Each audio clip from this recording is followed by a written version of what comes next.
Aling Sitang, si Bebang, bumili ng kape, nasa pack. Sining Megay sa labas, sigaw na sigaw. Aling Sitang, si Bebang po. Ano yan, princess? Si Bebang po, bumili ng kape, nasa pack. Si Bebang ko, nasa pack, nasan siya? Doon po, sa tindahan ni Aling Sonia. Kawawa naman yung anak ko. Tara, punta natin, princess. Opo. Bebang anak, nandyan ako. Malalago talaga sa akin sumapak sa'yo. Ayun po si Bebang, Aling Sitang. Bebang, sino nang-away sa'yo at sino sumapak sa'yo? Mayayari siya sa akin. Ano po, Nay? Wala naman po nang-away sa akin eh. Sabi sa akin ni Princess, nasa pa ka daw. Ano pa kasing sinabi mo, Princess? Hay nako, Aling Sitang, hindi naman po kayo nakikinig eh. Ang sabi ko po, si Bebang bumili ng kape ng nasa pack. Ayun po, hawak niya yung kapeng nasa pack na binili niya. Di ba po, Nay? Pinabili niyo po ako ng kape, nakapack. Ito po yung binili ko. Fake news naman to si Princess. Akala ko, meron ng masamang nangyari kay Bebang. Yun pala, wala. Hindi niyo lang po kasi naintindihan yung sinabi ko, Aling Sitang. Ikaw talagang Princess. Pinareviews mo pa si Nanay. Akin na nga yung kape ko, Bebang. Eto po, Nay. Kaping nakapak pala. Akala ko nasapak. Bebang, nasa na pala yung sisiw ko? Yung pinalaga ko sa'yo? Princess, may masama akong balita. Yung mga sisiw natin, wala na sila. Ano? Bakit? Pagising ko kaninang umaga, tumigas na yung mga sisiw eh. Hindi na sila humihinga. Nasaan yung sisiw ko, Bebang? Gusto ko makita. Nandun sila sa harap ng bahay. Nakalagay na sila sa lalagyan. Sisiw ko, nasaan ka na? Princess! Sisiw! Mabuhay ka! Mahal na mahal kita! Sorry, Princess, kung pati yung sisiw mo namatay. Kasalanan mo to, Bebang! Pinabayaan mo sila! Hindi mo sila inalagaan ng mabuti! Kaya yung sisiw ko namatay! Siguro, hinapol sila ng pusa kagabi. Pati pa nga yung green at red kong sisiw eh, nawala. Baka kinain sila ng pusa. Paano yan? Wala na akong sisiw. Wala na akong alaga. Ililibing na natin tong mga sisiw, Princess, para makapunta sila sa langit. Ayoko pa! Gusto pa makasama tong sisiw ko!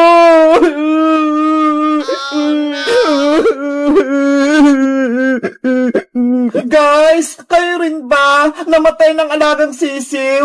Anong ginawa nyo? Nilibing nyo ba sila? Mag-comment lang kayo. Bye-bye! Asa na kaya yung room namin? Sabi ni Princess 512. Ay, ayun! 512 na to! Sabi nandito na sila, Princess. Ang galing! Princess! Nandiyan na ba kayo? Hala! Wala pa sila! Dahil ako yung nauna, nilibutin ko muna itong hotel namin para kasing ang ganda eh! Wow! May swimming pool sa labas! Ang ganda! Excited na akong maligo! Sabihin ko kay Princess, magbaka-bakaan kami dyan mamaya! Titignan ko muna yung CR namin, baka maganda rin!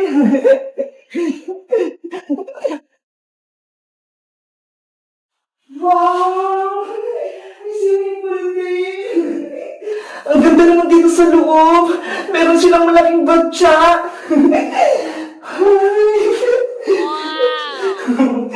Ang galing. Pwede pang humiga. Paano kaya ito gamitin? Guys, alam niyo ba yung pangalan nito? Ngayon ko lang kasi ito nakita eh.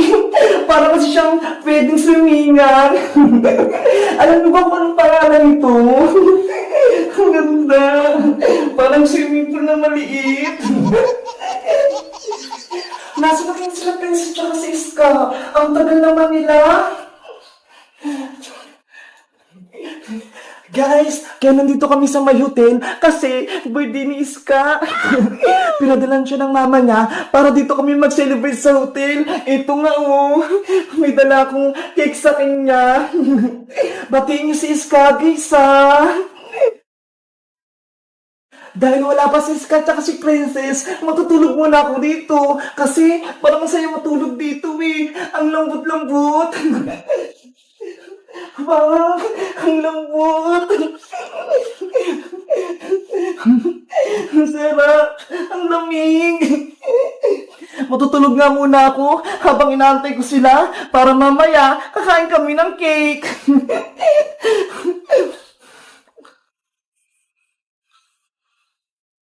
A few moments later. Bebang, nandito na ako. Nasaan na sila, Bebang? Hala, tulog pa si Bebang. Ano ba yan? Nagugutom pa naman ako. Gusto kong kumain. Ay, ano to? Parang cake to Bubuksan ko nga. Oh no!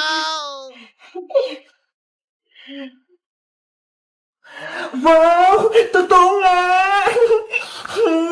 Mukhang masarap! Habang tulog pa si Bebang, kakain nga muna ako dun sa may mesa.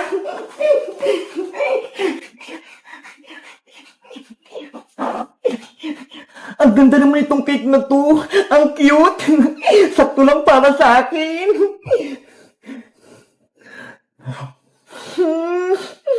Ang sarap. Ang dami. Wow! Bebang, ang sarap ng tulog mo. Habang ako, eto, kumakain. Ang sarap. 20 minutes later. Ayan, malapit ko na maubos tong cake. Oh no! Ay, sa wakas, nagising na rin ako. Hello, Princess! Nandyan ka na? Oo, Bebang, kanina pa ako dito. Habang tulog ka, kinain ko muna tong cake na nandun, oh. Ang sarap-sarap nga eh. Hala, kinain mo yung cake? Ano ba yan? Ibibigay ko nga yung kay Iska eh. Kasi birthday niya. Ano? Birthday cake to ni Iska? Ano ba yan? Akala ko nung pang-merienda lang natin to. Ang takot mo talaga, Princess. Naubos mo agad. Wala tuloy cake sa Iska. Sorry na, Bebang. Hindi ko naman alam eh. Kasi nagutom ako. Kaya hindi ko na napigilan kumain. Hala, nandiyan na si Iska. Bebang, Princess, nandito na ako. Happy birthday, Iska. Happy birthday, Iska. Thank you, Bebang. Thank you, Princess. Maraming salamat sa pagbati. Pasensya na, wala na yung cake. Kinain na kasi ni Princess eh. Nagutom lang talaga ako sobra, kaya hindi ko nang pigilan kumain. Si Princess talaga, ang takaw. Pero okay lang yun, Bebang. Dahil birthday ko, bibili tayo mamaya ng cake. Ang importante, magsama-sama tayong tatlo. Okay, sige, magsaya-saya tayo dito. Dahil birthday mo, magsaswimming na tayo. Ay, may swimming pool pala dito. Ang ganda. Gusto ko nang maligo. Sige, mag-swimming na tayo. Tara na. Guys, si Iska, birthday niya. Kaso, si Princess, kinain yung cake niya. Para sumaya si Iska, batiin niyo na lang siya ng happy birthday. Bye-bye guys! Kita-kits ulit tayo bukas! Cute na aso! May binibenta ako dito! Baka gusto niyong bilhin! Murang-mura lang! Ano? Yung aso ni Bebang na si Perla? Binibenta ni Boyong? Totoo ba yun? Bilhin niyo na to si Perla! Mabait at maganda pa! Dapat malaman to ni Bebang para mabawi niya yung aso niya!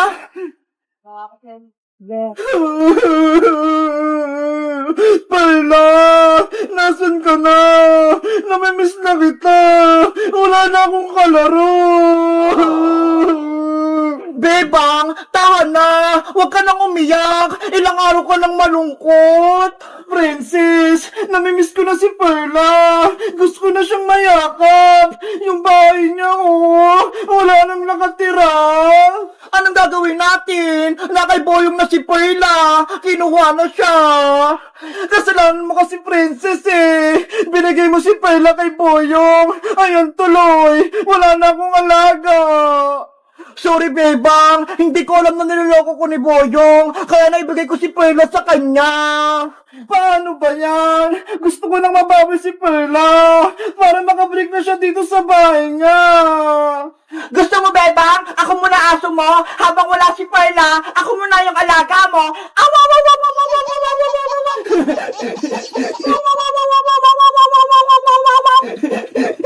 Bagay sa'yo, Princess. Kamukha mo si Perla.